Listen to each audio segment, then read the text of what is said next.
या नाम लिखा ना चैप्टर नाम। हाँ कोनो बात नहीं, चैप्टर का नाम बाकी सही थी।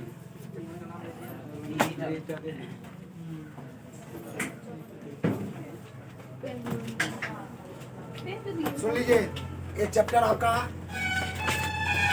लास्ट ट्वेल्थ इंग्लिश का सबसे लंबा चैप्टर है और ये चैप्टर है तो मजेदार। वैसे थोड़ा सा वर्ड भी थोड़ा सा हार्ड है, लेकिन कोई दिक्कत समझने में नहीं होती। आराम से पढ़ेंगे। इस चैप्टर में हड़बड़ा के नहीं पढ़ाएंगे। इस चैप्टर को हड़बड़ा के मतलब समझ के मतलब इस चैप्टर को यदि हड़बड़ा के पढ़ाएंगे तो चैप्टर समझ में नहीं आएगा। इसमें यही तो चैप्टर में जो है बस टाइम लगेगा, बाद बाकी ये खत्म तो उसका मतलब सोच लो कि 4 से 5 दिन करा के ना देता।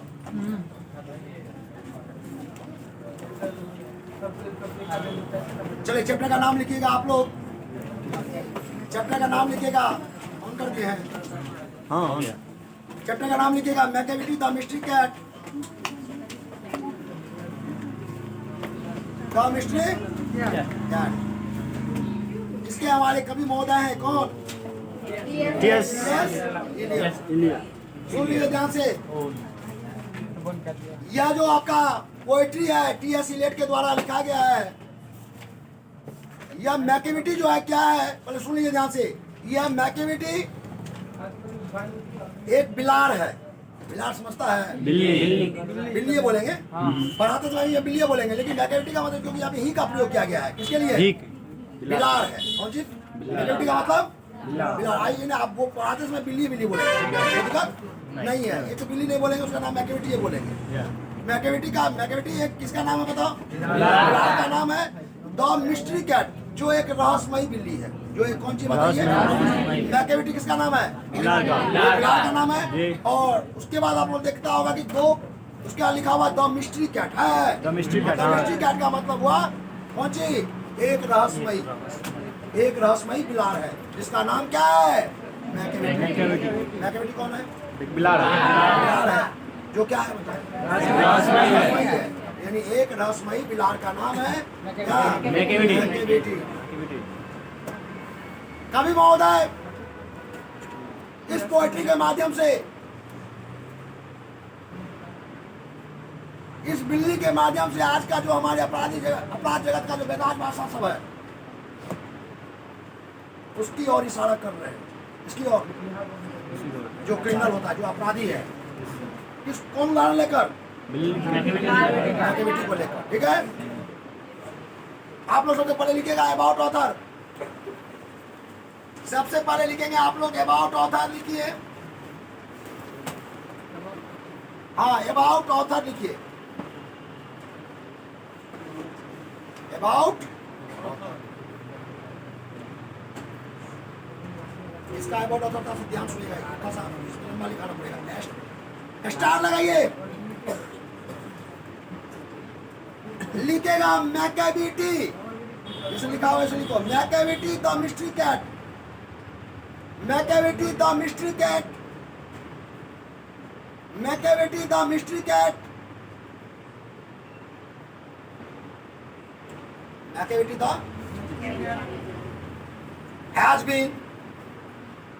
has been composed by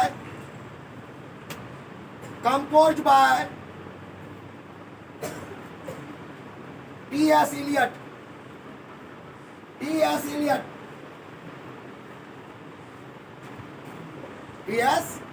बोले शब्द ये इस तो समझ गए? एक किसके द्वारा लिखा गया बताइए? स्टार लगाइए। लिखेगा he was born in B-O-R-N. He was born in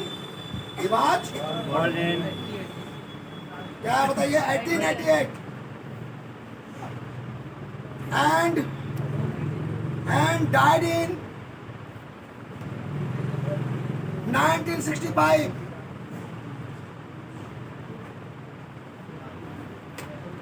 हो गया? फिर स्टार लगाओ। बढ़िया से पॉइंट लिखिएगा, इसमें फिर मत आप जो लिखाने जा रहे हैं हमारे समझ लो। इनका जन्म कहाँ हुआ था? यूएसए में। कहाँ पे? USA यूएसए में। तो समझते हैं ना? अमेरिका यूएसए में जन्म हुआ था, लेकिन वो सेटल कहीं और हो गए थे। कहाँ सेटल हुए थे? तो लिखा हुआ है, आप देखिए ध्यान से, इंग्लैंड में जाके क्या हुए थे बताइए। हुए थे उसके बाद जन्म कहाँ हुआ था? USA में यूएसए में। और सेटल जाके कहाँ पे हुए? लिखिएगा बढ़िया से, इस पॉइंट को लिखिएगा।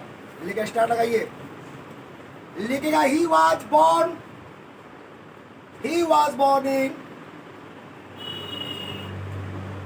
he was कौन सी? USA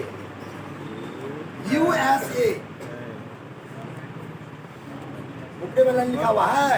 ji but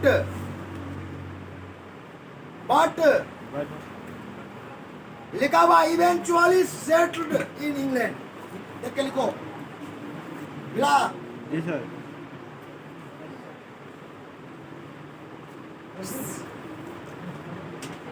eventually settled in England.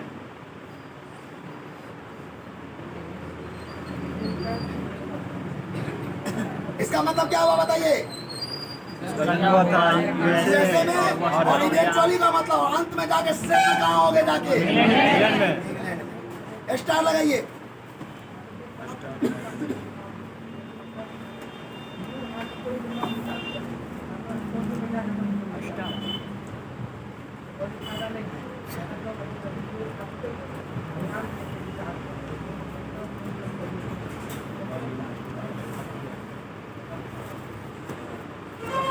He was one of the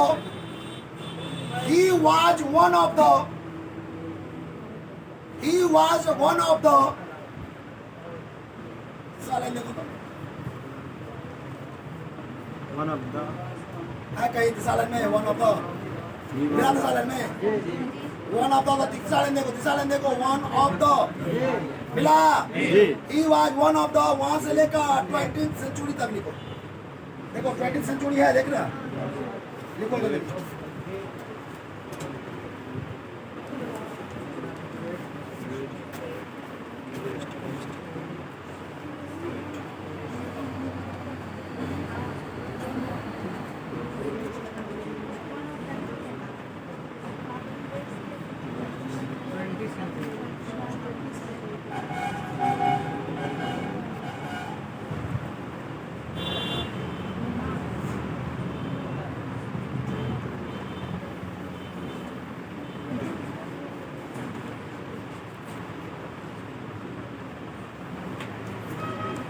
लिख लिए? जी स्टार लगा क्या? हाँ पहले समझिए बढ़िया से, क्या लिखा है बताइए।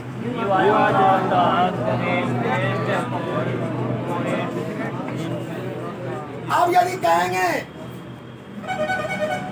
कि Ashish is the best teacher और Ashish Jha is one of the best teachers, दोनों डिफरेंस है। Ashish Jha is the best teacher, सबसे अच्छा शिक्षक। यदि बोलेंगे Ashish Jha is one of the best teachers, इसका मतलब अच्छे शिक्षकों में से क्या है? और होंगे उनमें क्या है? और यदि सीधे बोल देंगे आशीष झा इज बेस्ट टीचर, इसके आगे कोई है ये नहीं, ऐसा समझ बात। इसका मतलब क्या हुआ? He was one of the greatest. He was one of the greatest. कौन सी? Poets of 20th century. यानी हुआ 20वीं शताब्दी के महान कवियों में से एक थे। आया समझ में? वे 20वीं शताब्दी के महान कवि, यदि बड़े कवियों में से एक थे। कौन? पूछेगा परीक्षा में। 20वीं शताब्दी का सबसे महान कवियों में से एक कवि कौन थे? स्टार लगाइए, स्टार लगाइए।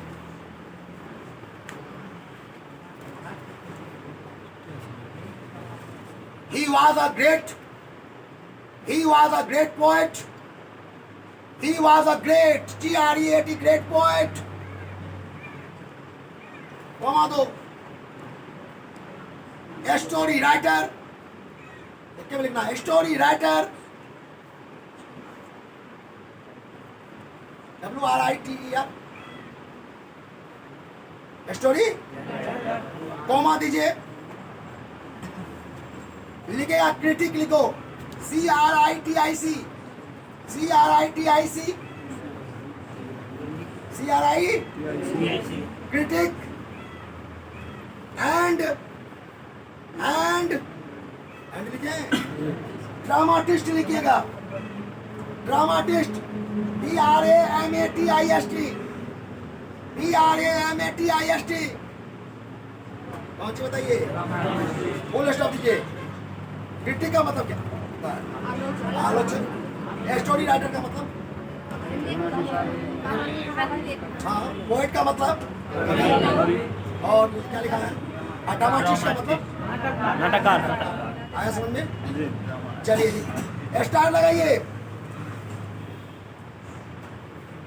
लिखेगा ही वाज अवार्डेड, देखो तो 5वां line, he was awarded or Nobel prize for literature in 1948 है। मिला तुम लोग को? लिखिएगा जल्दी, he was awarded or Nobel prize for literature in 1948।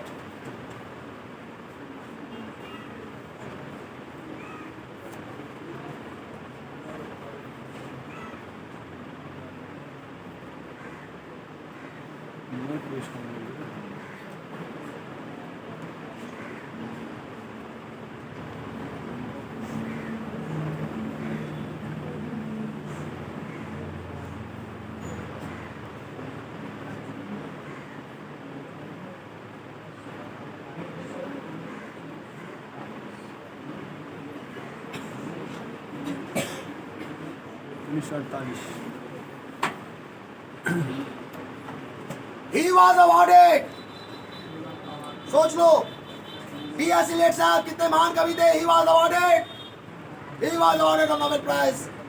उन्हें नोबेल प्राइज से क्या किया गया था? सम्मानित किया गया था। किसके लिए? तो फॉर लिटरेचर। लिटरेचर का मतलब कौन सी? साहित्य के लिए। किसके लिए? किसके लिए? किस क्षेत्र में उसको नोबेल प्राइज दिया गया था? कौन क्षेत्र में? साहित्य क्षेत्र में। कितने ईस्वी में? तो इन 1948 कितना में? He was awarded। उन्हें क्या किया गया था? कितना ईस्वी में? कौन सा अवार्ड मिला था? नोबेल पुरस्कार। कितना ईस्वी में मिला था? और किस लिए मिला था? लिटरेचर के लिए। किसके लिए? चलिए स्टार्ट लगाइए। यस।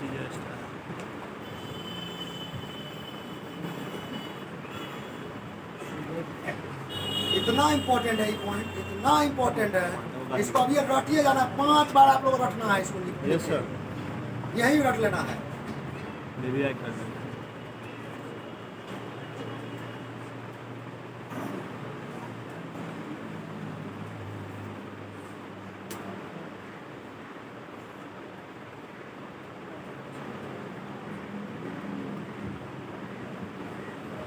His works लिखो, HIS, his works लिख के डाल दो।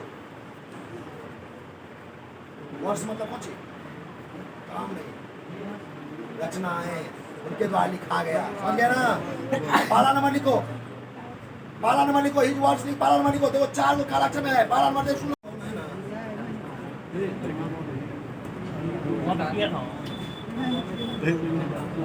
सुन लीजिए, इसमें बहुत सारे स्टैंजा है, कोई हड़बड़ी नहीं है हमको। हर स्टैंजा को हम 3 बार पढ़ाएंगे। कितना बार? 4था बार अंग्रेजी हम बोलेंगे, हिंदी क्या करेंगे? आप बोलेंगे। यानी टोटल का कितना बार होगा?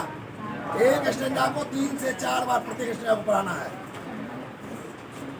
और 3 के बाद ध्यान सुनिएगा, यदि खड़ा करके पूछेंगे इस चैप्टर में, खास करके आगे यदि गड़बड़ाया फिर स्पष्ट बात, इसे ध्यान सुनिएगा। यहाँ से कोई हड़बड़ी नहीं है हमको। इसमें 3 दिन लगाएंगे। कितना दिन?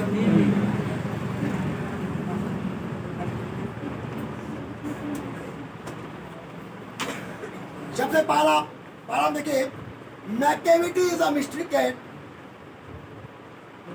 He is called the hidden paw, for he is the master criminal who can defy the law. He is the bafflement of Scotland Yard, the flying squad's despair, For when they reach the scene of crime, McAvity is not there. McAvity, there is no one like McAvity. देखो कितना सातिर बिल्ली है, सुनिएगा ध्यान से।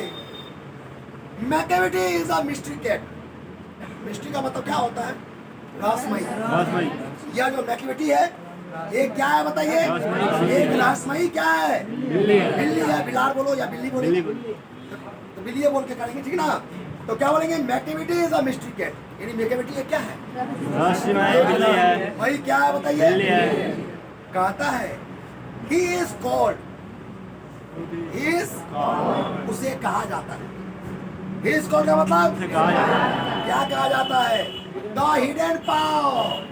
The hidden paw मतलब होता है, सुन लो, छिपा हुआ पंजा। छिपा हुआ छिपा हुआ पंजा। उसे छिपा हुआ पंजा कहा जाता है। उसे छिपा हुआ पंजा कहा जाता है। बोलेगा सर छिपा हुआ पंजा किसको कहते हैं? ध्यान सुनिएगा please. McAvity is a mystery cat. McAvity ये क्या है? कहता है he is called, उसे कहा जाता है। The hidden paw मतलब क्या? छिपा हुआ पंजा। छिपा हुआ पंजा का मतलब सुनो ध्यान से, वह जब भी कोई अपराध करता है, कोई भी क्या करता है, वह बहुत ही मतलब सुनो ध्यान से, वह इस प्रकार अपराध करता है कि उसका सबको पता है, लंदन पुलिस को पता है, सीबीआई को पता है, ये काम किसी और का नहीं हो सकता है, McAvity का है। लेकिन फुटप्रिंट वो क्या करता है? नहीं छोड़ता है। मतलब एकदम पंजा को क्या करके आता है? दबा कर आता है। बस समझ गए ना? वो एकदम ताकि कोई भी आए तो उसको क्या, उसका फुटप्रिंट पता नहीं ले पाए, इसीलिए वह क्या करता है बताओ? दबा पैर को क्या करके दबा कर क्या करता है? अपराध जगत को क्या करता है? अपराध जगत पे अपना पैर रखता है और अपराध को करता है। इसलिए उसको कहा जाता है कौन सी? पूछेगा हिडन पाव किसे कहा जाता है तो क्या बोलोगे? McAvity। तो McAvity is a mystery cat. McAvity एक क्या है बताओ? रहस्यमयी बिल्ली है। He is called, उसे कहा जाता है, क्या कहा जाता है? उसे क्या कहा जाता है? हिडन पाव, उसे क्या कहा जाता है? छिपा हुआ पंजा कहा जाता है। आप सुनो ध्यान से। 4. He is the master criminal. 4. He is the master criminal. वो पता है अपराध जगत का मास्टर है। वो अपराध जगत का बेताज बादशाह है। सुनवाया बात? कोई जोड़ा नहीं है किसका? McAvity का। वह मास्टर क्रिमिनल है। क्रिमिनल में कैसा? Master criminal. कर भी दिए, पता भी अब पता चला तो तुम प्रूफ क्या करो? दो ना यार, विटनेस गवा करो। विटनेस है नहीं, सबको खरीद के रखता है McAvity। तो कहता है श्रोता से 4 is the master criminal. वो अपराध जगत का क्या है? बेताज बादशाह है। कैसा बादशाह है? बेताज बादशाह है। Who can defy the law? वो डिफाई मतलब क्या करना? तोड़ना, यानी इनकार करना, नहीं मना करना। अल्लाह मतलब कौन सी? कानून। वो किसी को वह कानून को क्या करता है? पॉकेट में रखता है। कौन? यानी वो किसी भी कानून को क्या कर सकता है? वो कोई भी कानून को अवहेलना करता है। अवहेलना मतलब समझता है, यानी वो कानून को किस में रखता है? पॉकेट में। सचमुच में वो अपराध जगत का क्या है बताओ? बेताज बादशाह है। कौन? आगे देखिए ध्यान से। कहता है द बेस्ट वेपनमेंट of Scotland Yard. Scotland Yard का मतलब सुने ध्यान से। जिला मुख्यालय नाम सुने हैं ना आप लोग? ये जो मान लो थाना है, सबका मुख्यालय कहाँ है? हमारा मेन हेडक्वार्टर कहाँ है? जिले में होगा रे। तो याद रखना, उसको कहते हैं हेडक्वार्टर, यानी जिला मुख्यालय कहते हैं। समझ गए? तो स्कॉटलैंड यार्ड का मतलब वह लंदन पुलिस का जो क्या होता है? स्कॉटलैंड यार्ड जो है वह लंदन पुलिस का जिला मुख्यालय है। जिला छोड़ो मुख्यालय, हेडक्वार्टर है। लंदन पुलिस के कौन सी हेडक्वार्टर को क्या कहा जाता है? Scotland yard. याद रहेगा, स्कॉटलैंड यार्ड क्या कहा जाता है? लंदन पुलिस का कौन सी जिला मुख्यालय को क्या कहते हैं हम लोग? Scotland yard. क्या देखा? स्कॉटलैंड यार्ड किसको कहा जाता है बताओ? इंग्लैंड पुलिस किसका जिला मुख्यालय? इंग्लैंड का लंदन का जिला मुख्यालय को क्या कहा जाता है? स्कॉटलैंड। आप सुनो ध्यान से। He is the bafflement of Scotland Yard. Bafflement का मतलब कंफ्यूजन बना हुआ है किसके लिए? स्कॉटलैंड यार्ड के लिए। मतलब क्या? लंदन पुलिस का जो मुख्यालय है वो अभी क्या बना हुआ है उसके लिए? कंफ्यूजन बना हुआ है। कारण मतलब उसको पता है काम किसका है, लेकिन खोजता है तो कुछ हो नहीं मिलता। इसका कंफ्यूजन का मतलब समझा रे? सर दर्द बना हुआ है। किसका सर दर्द बना हुआ रे? लंदन पुलिस के कौन सी का मुख्यालय का, यानी स्कॉटलैंड यार्ड का सर का क्या बना हुआ है? सरदर्द। नहीं नहीं, जिसको सरदर्द कहते हैं। कंफ्यूजन बना हुआ है, इसके साथ क्या करें? हमको पता है कि लड़के का काम है, हमको पता है, सब विद्यार्थी को पता है, सब मास्टर को पता है, कोई प्रूफ नहीं है, क्या करेंगे? अंदर क्या होगा? बीपी हाई होगा, लेकिन कुछ भी नहीं कर पाएंगे। वही काम था किसका? स्कॉटलैंड यार्ड वाला भी जानता था ये काम किसका है। अपराध को अंजाम देने वाला कौन है? क्योंकि ये काम किसी और का, यह काम मैकेविटी है, लेकिन कोई प्रूफ नहीं है। तो कहने वाले सुनो, अब जब लंदन पुलिस से नहीं संभालता है, किसको पकड़ना? कौन नहीं संभाल पाता है? मैकेविटी को नहीं संभाल पाता है, यानी कंफ्यूजन बना हुआ है। तब वो सीबीआई को केस, मैकेविटी के लिए किसको हैंड ओवर करता है? सीबीआई को। आया समझ बात कि आप ये जो लंदन पुलिस से काम होने वाला नहीं है। सोच लो कितना बड़ा साथी है। तो पता है उसको कहते हैं फ्लाइंग स्क्वाड। कौन से कहते हैं? हुआ जांच रे। ओ मान के चलो ना, ये हुआ सीबीआई ऑफिस। कौन रे? ये फ्लाइंग स्क्वाड का मतलब कौन सी?